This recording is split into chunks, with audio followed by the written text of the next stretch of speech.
Hello student, स्वागत है आपका सृष्टि यूपी बोर्ड टॉपर्स के ऑनलाइन प्लेटफॉर्म पर, जहां पर हम लोग कक्षा 12 की बायोलॉजी की चैप्टर 1 पुष्पीय पादपों में लैंगिक जनन के बारे में अध्ययन कर रहे थे। हम लोग ऑलरेडी 8 लेक्चर इस चैनल पे कंप्लीट कर चुके हैं, जिसमें हमने बारीक से एक एक चीजों को बताया है पुष्पीय पादपों में लैंगिक जनन के बारे में। एक एक चीज को आपको क्या करना है, कॉपी पेन लेकर शुरुआत से पहले लेक्चर से लेके 8वें लेक्चर तक देखकर तब यहां पर आइए। ज्यादा बड़ा बड़ा लेक्चर नहीं है, मुश्किल से 15-20 मिनट का एक एक लेक्चर है, जिसमें खत्म करने में आपको 1.5 घंटे लगेंगे। ठीक है तो पहले वहां पर जाइए, 8 लेक्चर देख के आइए, तब ये लेक्चर आपको समझ में आएगा। और जो लोग ये लेक्चर 8 लेक्चर देख के आ चुके हैं, उनके लिए आप लोग कॉपी किताब लेके बैठ जाइए और चलिए आगे चलते हैं हम लोग लेक्चर में। हाँ, कहाँ तक पढ़े थे क्या नहीं, थोड़ा सा एक बार देख लेंगे पीछे। ठीक, हम लोग पढ़े थे क्या, हम लोग ये पढ़ रहे थे कि आपका एक सेकेंड,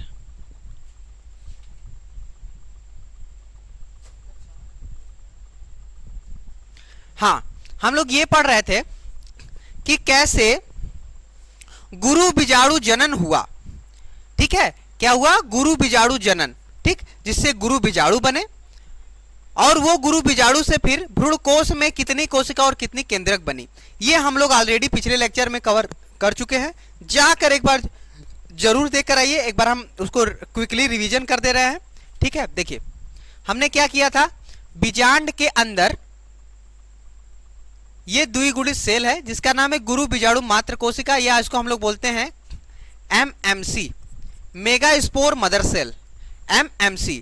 इसके अंदर होता है अर्धसूत्री विभाजन, जिसको हम लोग बोलते हैं मियोसिस, अर्धसूत्री विभाजन जिसको हम लोग बोलते हैं मियोसिस, जिससे 4 ठो गुरु बीजाणु बनते हैं, 1 2 3 4। आपको पता है अर्धसूत्री का रूल कि एक कोशिका 4 कोशिका में बंटती है। ठीक है, और ये द्विगुणित है तो ये कैसी हो जाएगी, अगुणित। द्विगुणित मतलब कि गुणसूत्र जोड़े में रहेंगे और युग्मकों में गुणसूत्र आधे होते हैं, तो यहां पर क्या होगा, n हो जाएगा, n n n n।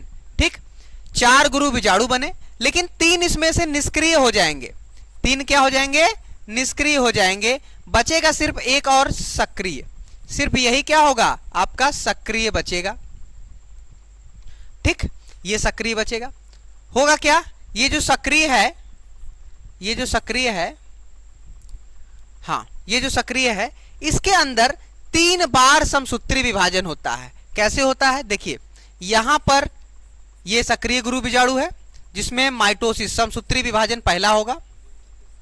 ठीक है, तो इसमें 1 से कितनी सेल बनेंगे, 1 से 2 केंद्रक बनेंगे। अभी समसूत्री विभाजन में क्या हो रहा है, केंद्रक डबल हो रहा है। यानी आपको पता है ना कि जब भी आपका समसूत्री विभाजन होता है तो 1 केंद्रक 2 केंद्रक में, 2 केंद्रक 4 केंद्रक में, या कोशिका में भी होगा तो 1 कोशिका 2 कोशिका में, 2 कोशिका 4 कोशिका में। ठीक है, तो पहले केंद्रक विभाजन होता है, फिर किसी भी सेल के अंदर कोशिका विभाजन होता है। तो रूल है, किसी भी कोशिका को डिवाइड करना है तो पहले क्या करना पड़ेगा, पहले केंद्रक विभाजन होगा, फिर क्या होगा, फिर उसके बाद तब जाके कोशिका विभाजन होगा। तो समसूत्री विभाजन हुआ, 1 केंद्रक 2 केंद्रक में बटे। अब होता क्या है, रिक्तिका की वजह से इसके अंदर वैक्यूल प्रेजेंट हो जाता है, जिसके वजह से 1 केंद्रक ऊपर चले जाते हैं और 1 केंद्रक नीचे चला आता है। ठीक, अब होगा क्या, अब होगा क्या, देखिए 1 ऊपर चलाया 1 नीचे चलाया। अब इसके अंदर हो जाएगा माइटोसिस 2, यानी समसूत्री विभाजन दूसरा। तो जब दूसरा समसूत्री विभाजन होगा तो 2 कोशिका कितनी कोशिका में बढ़ जाएगी, 4। 2 केंद्रक कितने केंद्रक में बढ़ जाएंगे, 4 केंद्रक। ठीक, अब आगे देखिए मियोसिस 3, अरे माइटोसिस 3, आज क्या हो गया है जी। ठीक, तो माइटोसिस होगा तीसरी बार, जिससे 3 केंद्रक ऊपर, अरे नहीं, अरे यार देखिए देखिए देखिए देखिए 4 है ना, तो 8 बन जाएगा ना। हाँ, 1 2 3 4 ऊपर, 1 2 3 4 नीचे, तो 4 ऊपर 4 नीचे केंद्रक बनते हैं। ठीक है, फिर इसके अंदर क्या होता है, एक ऊपर से और एक नीचे से, दोनों बीच में आते हैं। ठीक, तो 2 केंद्रक कहां आ गए? बीच में आ गए। 3 केंद्रक ऊपर बचे और 3 केंद्रक क्या आ गए? नीचे बचे। अब होगा क्या इसके अंदर? क्या बताए थे? इसके अंदर होता है आपका साइटोकाइनेसिस। साइटोकाइनेसिस मतलब कोशिका विभाजन, क्योंकि एक कोशिका के अंदर 8 केंद्रक संभव नहीं है। ठीक है, तो क्या होता है? 8 में बार बार आपका कोशिका विभाजन हो जाएगा। देखिए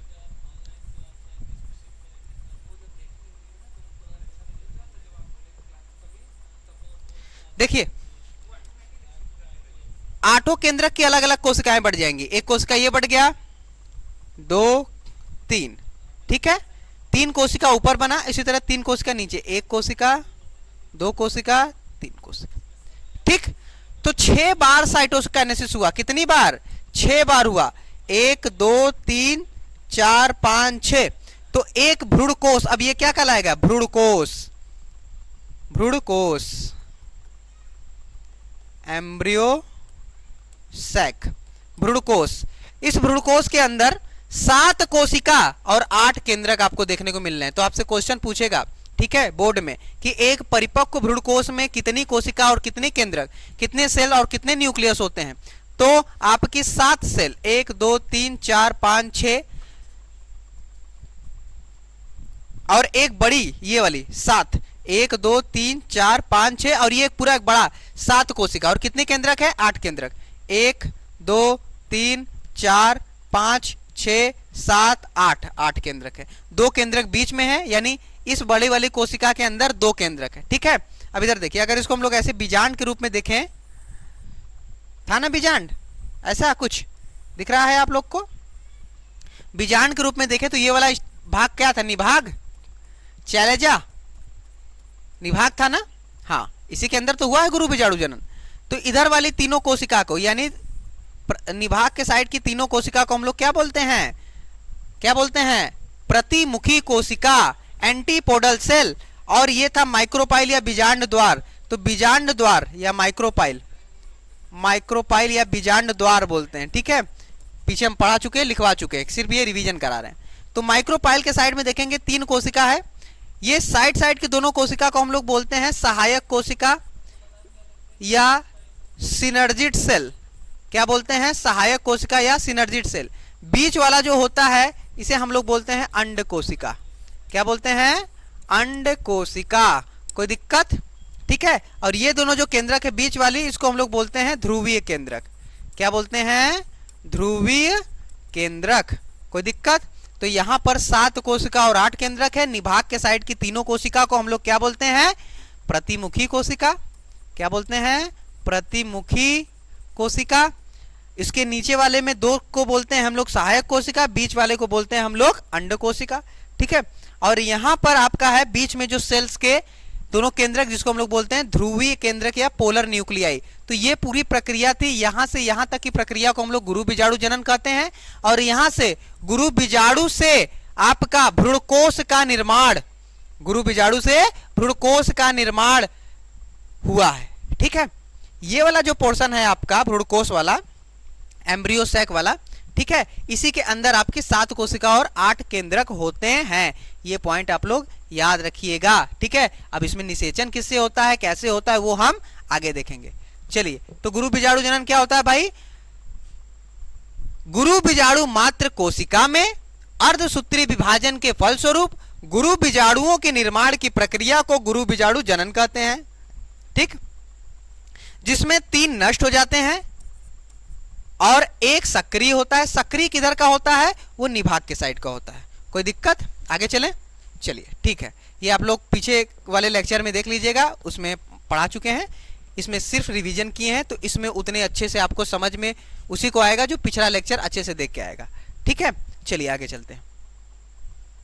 हाँ, अब इसी के थियरी हम लिख दिए हैं। ठीक, बच्चों को बहुत सा ऐसा होता है कि थियरी कैसे लिखे अपने से, तो कुछ थियरियां हम शॉर्ट्स में भी लिखवा देंगे। ये थोड़ा लॉन्ग है तो पढ़ने के लिए आसान है।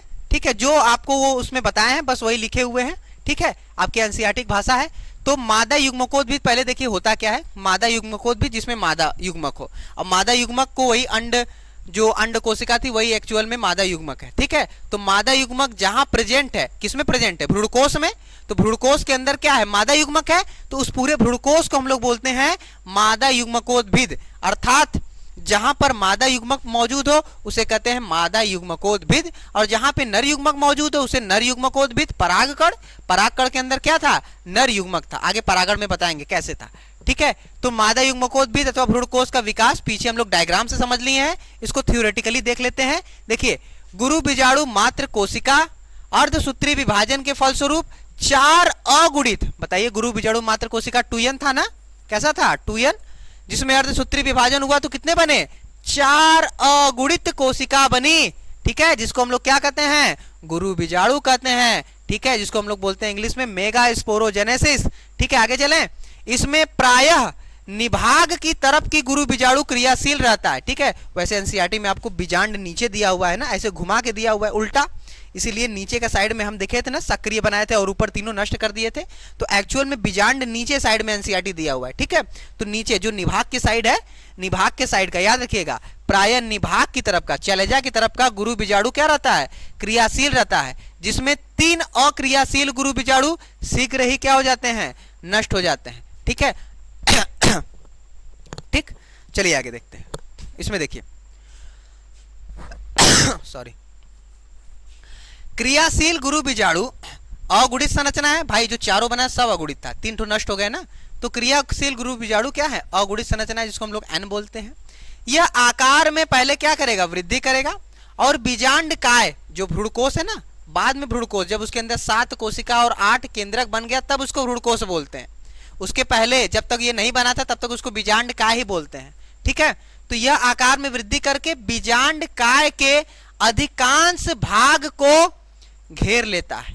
अधिकांश भाग को क्या करता है? घेर लेता है, तथा इसका केंद्रक समसूत्री विभाजन द्वारा, किस विभाजन द्वारा? समसूत्री विभाजन द्वारा विभाजित होकर 2 संतति केंद्रक बनाता है। बताया ना, उसके अंदर एक केंद्रक है, पहली बार समसूत्री विभाजन हुआ तो कितने केंद्रक बने? 2 केंद्रक बने। ये दोनों केंद्रक प्रत्येक ध्रुव पर चले जाते हैं। क्यों चले जाते हैं? बीच में रिक्तिका मौजूद होती है, जिसके वजह से एक ऊपर चला गया था और एक नीचे, पीछे देखिएगा। ठीक है, उसके बाद आगे चलते हैं। तथा इसमें दूसरा व तीसरा पुनः समसूत्री विभाजन होता है। कितनी बार करवाए थे? 3 बार ना, अभी बोले हैं कि इसमें 3 बार समसूत्री विभाजन होता है। ठीक है, तो दूसरा और तीसरा समसूत्री विभाजन होता है, जिससे 8 केंद्रक बन जाते हैं। बताया ना अभी, कितने केंद्रक बन जाते हैं? 8 केंद्रक बन जाते हैं।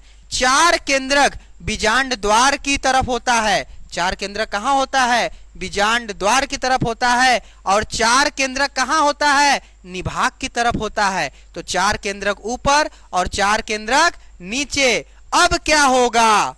अब एक केंद्रक बीजांड द्वार की तरफ से, एक केंद्रक नीचे बीजांड द्वार की तरफ से तथा एक केंद्रक निभाग की तरफ से केंद्र की तरफ आ जाते हैं ना। ऊपर सिर्फ 3 केंद्रक बचता है, नीचे 3 केंद्रक बचता है। एक एक केंद्रक कहां चले आएंगे? बीच में चले आएंगे। इधर देखिए, ये दोनों केंद्रक ध्रुवीय केंद्रक कहलाते हैं। ये दोनों जो बीच के केंद्रक थे उसे क्या कहते हैं? ध्रुवीय केंद्रक। देख लीजिएगा, यहां पर ऐसे था ना भ्रूणकोश, 1 2 3 4, 1 2 3 4। ठीक है, 4 ठो निभाग की तरफ केंद्रक है, 4 ठो बीजांड द्वार की तरफ। अब एक केंद्रक कहां चला जाएगा? नीचे से बीच में, और एक केंद्रक ऊपर से बीच में।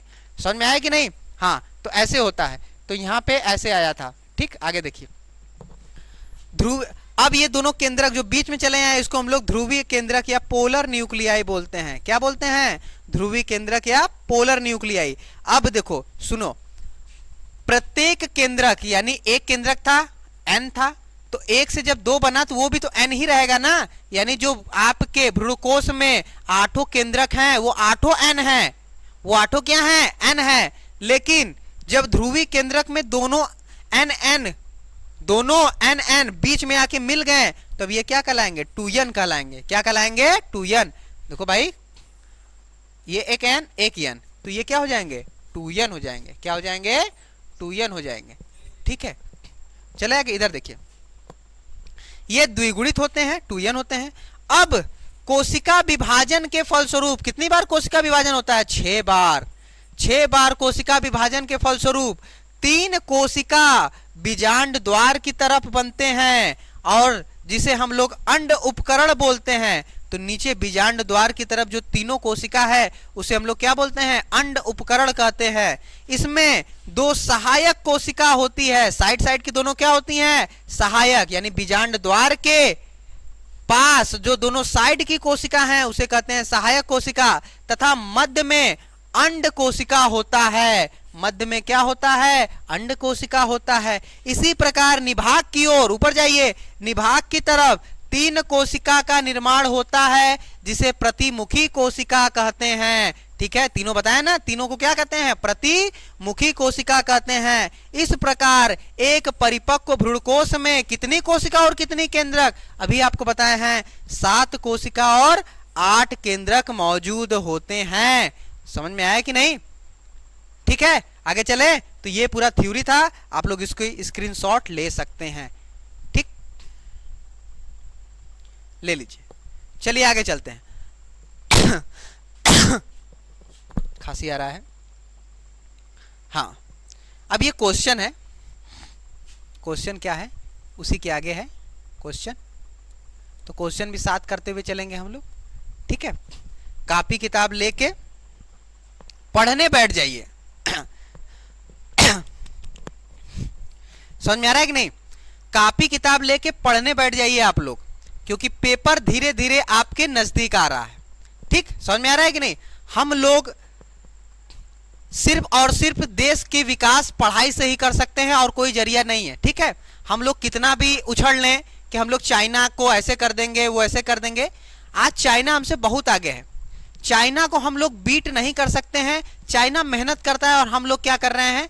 हम लोग सिर्फ और अपना टाइम वेस्ट कर रहे हैं। समझ में आ रहा है कि नहीं? चाइना की जितनी इकोनॉमी है उसको इस समय प्रेजेंट टाइम में भी हम लोग अगर उसको पाना चाहे, जिस रफ्तार से हम लोग विकास कर रहे हैं, तो 83 से 84 साल लग जाएंगे। ठीक है, समझ में आ रहा है कि नहीं?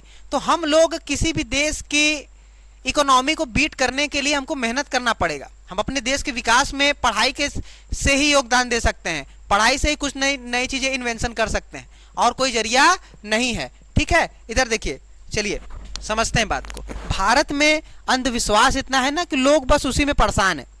अभी हम क्या था, आ रहे थे तो हुआ क्या कि एक बिल्ली जो है वो रास्ता काट के ऐसे चली गई। ठीक है, तो अब उसमें एक व्यक्ति, 2-3 व्यक्ति जा रहे थे। एक व्यक्ति क्या हुआ कि रुक गया कि पहले वो अगवा चल जाएगा तो हम जाएंगे, यानी कुछ परेशानी होगा तो पहले उसको होगा, हमको नहीं होगा। ठीक है, इतना बड़ा वो देखिए, समझिए। कुछ तो ऐसे भी होते हैं कि सड़क पे बिल्ली क्रॉस कर गया तो वो खड़े रहेंगे और अपना चप्पलवा निकाल के पहले ओ पट्टी फेंकेंगे, फिर जाएंगे कि कुछ होगा, चप्पलवा को होगा। ये यार कहां हम लोग हैं?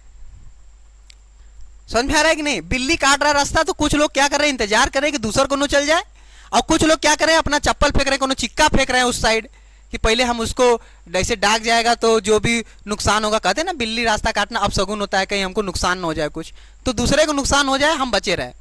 ऐसा कुछ होता नहीं है, लेकिन भारत इसी चीजों में परेशान है। इंस्टाग्राम में परेशान है, टिकटॉक बैन हो गया, नहीं तो उसमें भी परेशान रहता। ठीक है, बहुत सारी चीजों में, गेम में परेशान है। पढ़ाई में कोई परेशान नहीं है। आज पढ़ाई का स्तर बहुत खराब हो गया है, बहुत गंभीर स्थिति हो गई है। ठीक है, कंपटीशन में सिर्फ फॉर्म भरे जा रहे हैं, नंबर किसी का नहीं आ रहा है। चलिए इधर देखिए, आगे चलते हैं। लघु बीजाणुधानी और गुरु बीजाणुधानी के बीच में क्या है अंतर, हम लोग स्पष्ट करने जा रहे हैं। क्या अंतर है भाई? लघु बीजाणुधानी हम लोग पढ़े थे, कितने स्तर बने थे? 4 स्तर बने थे। कौन कौन? बाह्य त्वचा, अंतःस्थिसियम, मध्य स्तर और टेपिटम। याद करिए, लेक्चर 2 या 3 जाके देखिए कि लघु बीजाणुधानी में कितने स्तर थे। 4 स्तर थे ना, epidermis, endothecium, middle layer and tapetum. बाह्य त्वचा, अंतःस्थिसियम, मध्य परत और टेपिटम। ठीक, गुरु बीजाणुधानी में अभी आपको बताए थे, जो बीजांड है वो किससे घिरा होता है? एक बाह्य अध्यावरण और एक अंत अध्यावरण से घिरा होता है। तो पहला अंतर ये हो गया कि इसमें 4 परत होते हैं, उसमें 2 परत होते हैं, वो बाह्य अध्यावरण, अंत अध्यावरण, और इसमें ये चारों। ठीक, दूसरा क्या है? लघु बीजाणुधानी जो होता है इसमें पराग मात्र कोशिका, पराग कण बनते हैं। पराग मात्र कोशिका से क्या बनते हैं? पराग कण बनते हैं। कोई दिक्कत? हाँ। गुरु बीजाणुधानी में गुरु बीजाणु मात्र कोशिका से गुरु बीजाणु बनते हैं।